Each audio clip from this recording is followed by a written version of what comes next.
В адрес оргкомитета поступило очень много обращений со стороны, в том числе и руководителей общеобразовательных учреждений, которые хотели, чтобы их ребята приняли участие непосредственно в нашем мероприятии, которое впервые будет проводиться в этом году в Республике Коми.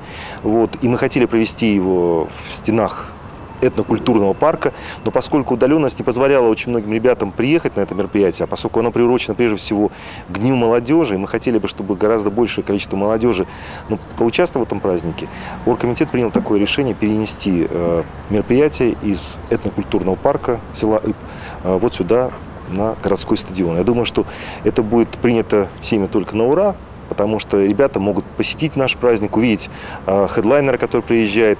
Тем более, что у нас были ограничения, поскольку связано с тем, что у нас есть комендантский час, и поэтому, естественно, мы должны были заранее ребят привезти из Иба в Сыктывкар, вернуть обратно, и поэтому, естественно, часть праздника они не смогли бы увидеть. А теперь полностью наш праздник будет увиден, и я думаю, что поддержан всеми нашими ребятами. Мы приглашаем 29 числа в 18 часов на центральный стадион всех, кто пожелает, потому что на самом деле будет грандиозный праздник, и мы надеемся, что здесь будет еще жарче, чем на улице. Солнце, так скажем, нам в этом поможет.